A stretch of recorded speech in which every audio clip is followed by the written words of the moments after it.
दांतों की परी। कुछ कहानियां हैं जो इतनी पुरानी और शक्तिशाली हैं कि भले ही किसी को नहीं पता कि वो कब घटी थी या फिर उन्हें नहीं पता कि ऐसा कभी हुआ भी था या नहीं, वे फिर भी पीढ़ी दर पीढ़ी दंत कथा के रूप में जानी जाती हैं, जो पूरी दुनिया में प्रसिद्ध है। ऐसी ही एक दंत कथा है। हम सब दांतों की परियों के बारे में जानते हैं। जब कभी एक बच्चे का पहला दांत टूटता है तो परी आ जाती है, वो भी रात में जब बच्चा सो रहा होता है। कभी सोचा है कि वो परी जो पूरे संसार के बच्चों के साफ टूटे हुए दांत लेकर जाती है, उसके बारे में कैसे पता चला? ये है उसकी दंत कथा, दांत के परियों की दंत कथा। ये कहानी उस समय की है जब आसमान में एक भी तारा नहीं था। पूरे आसमान में बस सूरज और चांद ही थे। और ये कहानी शुरू होती है परियों के देश से। हम सबको लगता है कि उनकी जिंदगी जादू से भरी होती है और उन्हें कुछ भी सीखने के लिए कोशिश करने की जरूरत नहीं होती। हाँ, पर क्या आप जानते हैं, ये सच नहीं है। परियों को भी जादू सीखने के लिए स्कूल जाना होता है और ये हमेशा आसान नहीं होता है।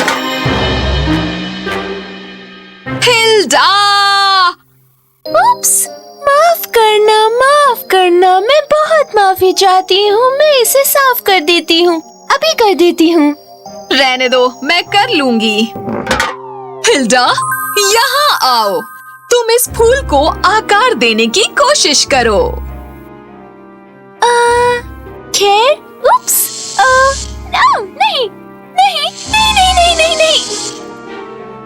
ओह, ठीक है हिल्डा, कम से कम इसे कुछ तो करने की कोशिश करो। एक हीरा? कुछ भी, पर ये बिल्कुल नहीं, प्लीज।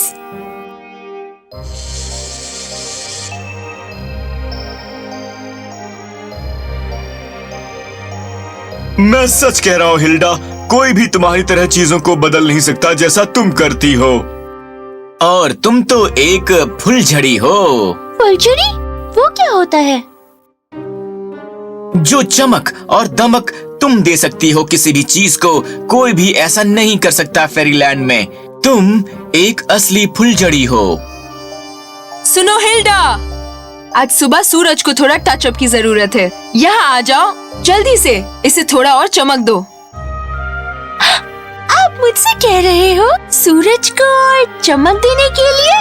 जरूर, आ रही हूँ। तो हिल्डा बस एक काम में माहिर थी, आसमान को चमक और दमक देने में। परियों का एक ग्रेजुएशन दिन होता है जब उन्हें उस बिना पर काम सौंपे जाते हैं जिसमें वो माहिर होती हैं।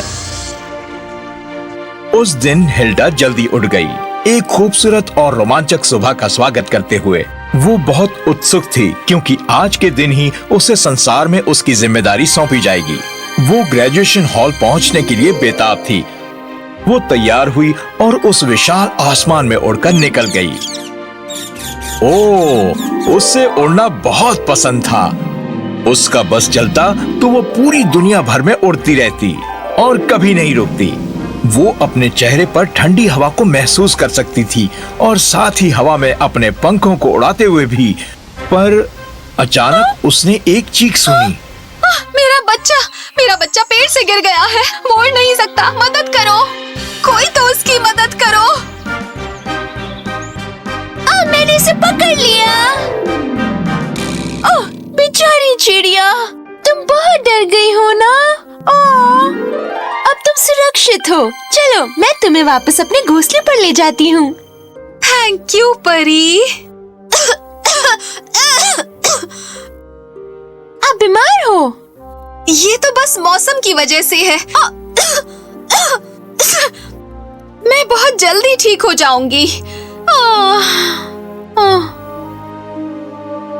नहीं, बेचारी। मैं अभी जाकर चिकित्सक परी को ले आती हूँ। घबराओ मत, उसे जरूर पता होगा तुम्हें कैसे ठीक करना है।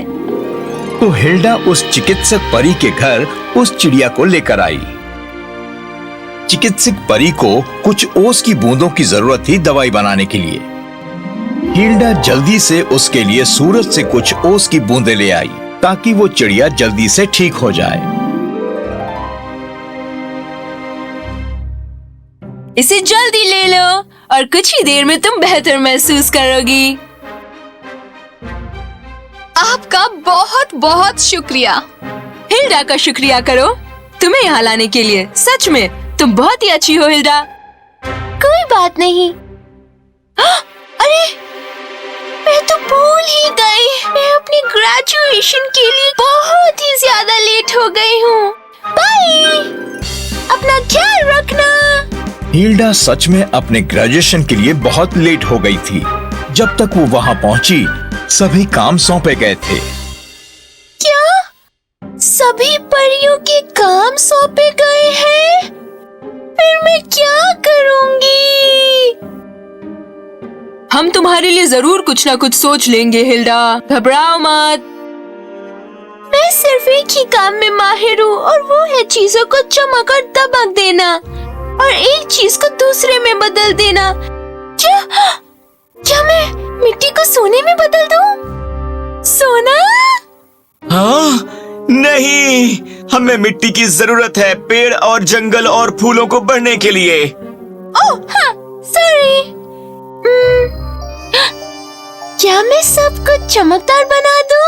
बताओ। चलो पूरे संसार में चमक लाते हैं। ओह बिल्कुल नहीं, ज्यादा चमक आंखों के लिए अच्छी नहीं होती है। वैसे भी रंगों की खूबसूरती बर्बाद हो जाएगी अगर हर चीज में बस चमक और दमक हो। समझ गई ना? हिल्डा मेरी बच्ची, थोड़ी सांस ले लो, धीरज रखो। तुम तो एक फुलझड़ी हो हिल्डा। तुम्हारे लिए कोई न कोई काम निकल आएगा। जो काम तुम्हारे लिए ही रखा गया है वो आखिर में तुम्हें ही मिलेगा। बस तुम यकीन रखो। मुझे माफ करना, मैं इतनी बेसब्र हो रही थी। अब सही हूँ। मुझे भरोसा रखना चाहिए कि जो मेरे नसीब में है वो मुझे जरूर मिलेगा। ऐसा हुआ कि हिल्डा के पास करने के लिए कुछ नहीं था। वैसे देखा जाए तो अब वो आजाद थी और जब मर्जी हो और जितना चाहे वो उड़ सकती थी। पर मजा तभी आता है जब उसका कोई मकसद हो। हिल्डा को ये देखकर बहुत दुख हो रहा था कि बाकी सभी परियां काम कर रही थीं और हिल्डा के पास कुछ नहीं था करने के लिए। उसने ठान ली कि वो पूरी दुनिया की सैर करेगी और कुछ न कुछ ढूंढ ही लेगी करने के लिए।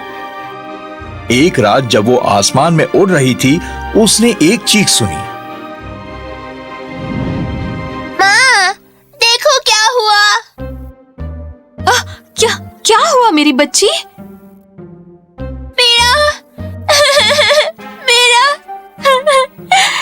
दांत टूट गया। ओह मेरी प्यारी बच्ची, यहाँ आओ मेरे पास बेटा। दांत टूटने का मतलब है कि तुम बड़ी हो रही हो। समझ रही हो ना? पर मैं कितनी अजीब लग रही हूँ और मुझे अपने दांत बहुत पसंद है।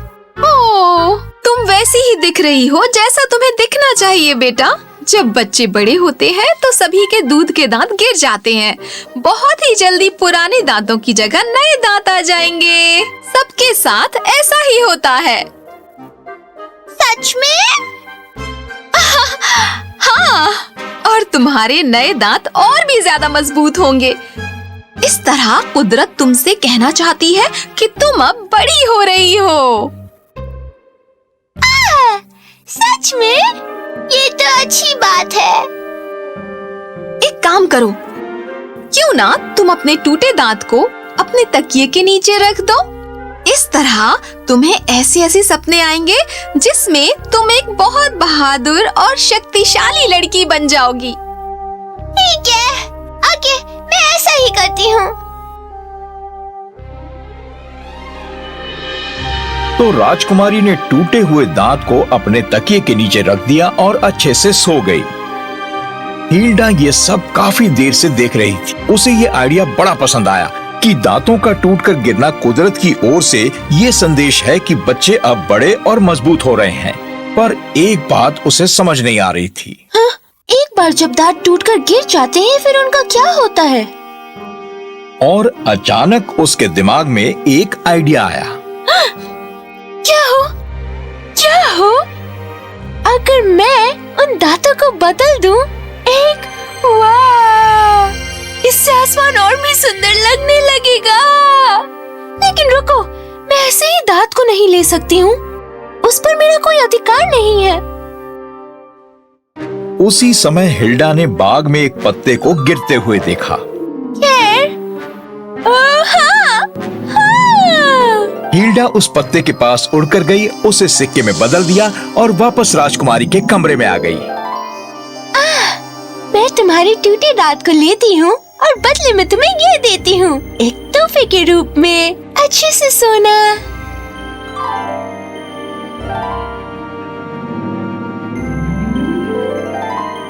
और फिर हिल्डा ने उस दांत के साथ एक बहुत ही कमाल का कारनामा किया। उसे एक तारे में बदल दिया और उसे आसमान में दूर फेंक दिया। ओह, वो तारा कितना सुंदर लग रहा था। हिल्डा को एक और तरकीब सूझी। अगर मैं संसार के सारे दांतों के बदले उन्हें खजाना दे दूं और उन्हें आसमान में चमकते तारे में बदल दूं? आहा, हुर्रा! लाखों बच्चे पूरी दुनिया भर में। मुझे उड़ने का मौका मिलेगा, मुझे आसमान को चमकाने का मौका मिलेगा और मेरे पास करने के लिए खुद का काम भी होगा। हुर्रे! और इस तरह उसे टूथ फेरी का नाम दिया गया। हिल्डा फेरीलैंड की वो फुलझड़ी पूरी दुनिया भर में घूमती है, टूटे हुए दांतों को इकट्ठा करते हुए, और बदले में उन्हें खजाने देती है और उन दांतों को तारों में बदल देती है। हिल्डा ये इतने सालों से करती आ रही है, इसीलिए उसका नाम टूथ फेरी रखा गया है। उसकी कहानी हमें ये सिखाती है कि यदि आप कुछ करने की ठान लो तो आप उसे करने में जरूर कामयाब होंगे। और हाँ, अपने दांतों को दिन में 2 बार साफ करना मत भूलना, क्योंकि वो सिर्फ उन दांतों को लेती है जिनका अच्छी तरह ख्याल रखा गया हो।